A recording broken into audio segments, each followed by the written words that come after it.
And they came over unto the other side of the sea, into the country of the Gadarenes. And when he was come out of the ship, immediately there met him out of the tombs a man with an unclean spirit, who had his dwelling among the tombs, and no man could bind him, no, not with chains, because that he had been often bound with fetters and chains, and the chains had been plucked asunder by him, and the fetters broken in pieces, neither could any man tame him. And always, night and day, he was in the mountains, and in the tombs, crying, and cutting himself with stones. But when he saw Jesus afar off, he ran and worshipped him, and cried with a loud voice, and said, What have I to do with thee, Jesus, thou Son of the Most High God? I adjure thee by God, that thou torment me not. For he said unto him, Come out of the man, thou unclean spirit. And he asked him, What is thy name? And he answered, saying, My name is Legion, for we are many. And he besought him much that he would not send them away out of the country. Now there was there nigh unto the mountains a great herd of swine feeding. And all the devils besought him, saying, Send us into the swine, that we may enter into them. And forthwith Jesus gave them leave. And the unclean spirits went out, and entered into the swine, and the herd ran violently down a steep place into the sea. They were about 2,000 winky face, and were choked in the sea. And they that fed the swine fled, and told it in the city, and in the country. And they went out to see what it was that was done. And they come to Jesus, and see him that was possessed with the devil, and had the legion, sitting, and clothed, and in his right mind, and they were afraid. And they that saw it told them how it befell to him that was possessed with the devil, and also concerning the swine.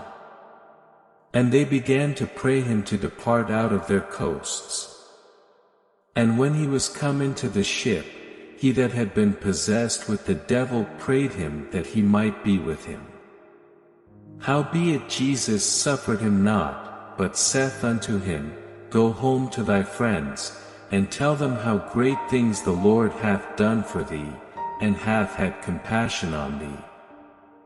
And he departed, and began to publish in Decapolis how great things Jesus had done for him, and all men did marvel. And when Jesus was passed over again by ship unto the other side, much people gathered unto him, and he was nigh unto the sea. And, behold, there cometh one of the rulers of the synagogue, Jairus by name, and when he saw him, he fell at his feet, and besought him greatly, saying, My little daughter lieth at the point of death. I pray thee, come and lay thy hands on her, that she may be healed, and she shall live. And Jesus went with him, and much people followed him, and thronged him. And a certain woman, which had an issue of blood 12 years, and had suffered many things of many physicians, and had spent all that she had, and was nothing bettered, but rather grew worse, when she had heard of Jesus, came in the press behind, and touched his garment. For she said, If I may touch but his clothes, I shall be whole. And straightway the fountain of her blood was dried up, and she felt in her body that she was healed of that plague. And Jesus, immediately knowing in himself that virtue had gone out of him, turned him about in the press, and said, Who touched my clothes? And his disciples said unto him, Thou sayest the multitude thronging thee, and sayest thou, Who touched me? And he looked round about to see her that had done this thing. But the woman, fearing and trembling, knowing what was done in her, came and fell down before him, and told him all the truth. And he said unto her, Daughter, thy faith hath made thee whole, go in peace, and be whole of thy plague. While he yet spake, there came from the ruler of the synagogue's house certain which said, Thy daughter is dead, why troublest thou the master any further? As soon as Jesus heard the word that was spoken, he saith unto the ruler of the synagogue, Be not afraid, only believe. And he suffered no man to follow him, save Peter, and James, and John the brother of James.